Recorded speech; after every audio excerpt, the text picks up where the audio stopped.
Hello, it's HunterHexin here. Although my channel is almost 2 years old now, if you can believe it, this is only my second Zelda theory. If you keep up with Nintendo news, and you're just a Zelda fan in general, and you've played the 2017 Game of the Year, Legend of Zelda Breath of the Wild, you might know that it is planning on getting a sequel like late this year or early 2021.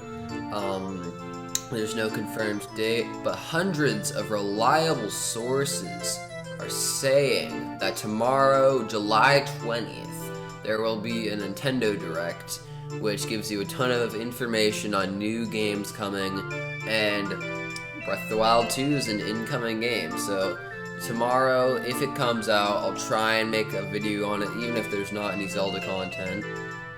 So this video will be on Breath of the Wild sequels, dungeons, and story. Spoilers for the first game ahead.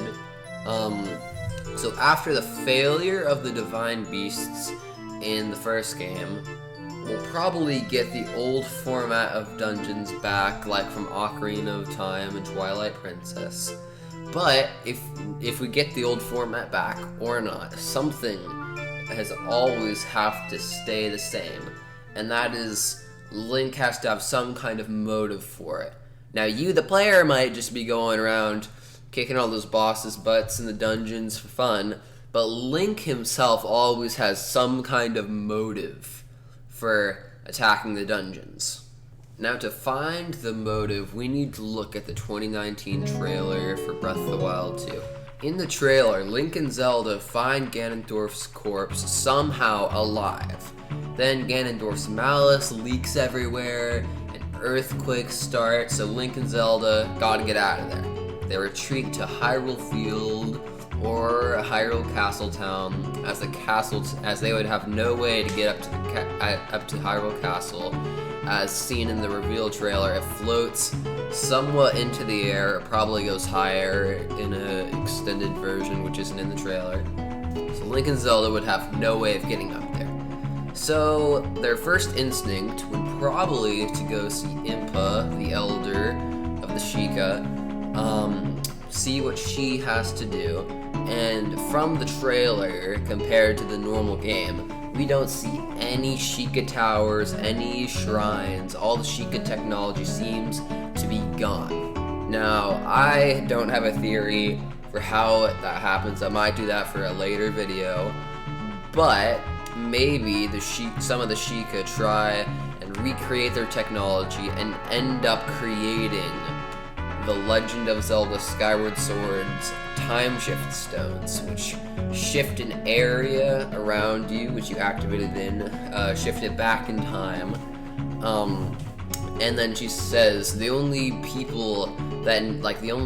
way to learn about Ganondorf is to use these time shift stones on the 3 great leviathans, which are found all over Hyrule in Breath of the Wild 1.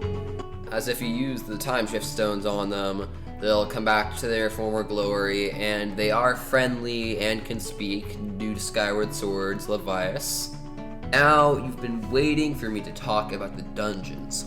I think that when you end up doing a dungeon for each Leviathan, you could easily get to the Leviathan skeleton in the desert, but when you use a time shift stone, maybe the Leviathan is nearby in the Arbiter's grounds from The Legend of Zelda Twilight Princess, as it is a giant prison which is known for having giant monsters like Star-Lord from Twilight Princess.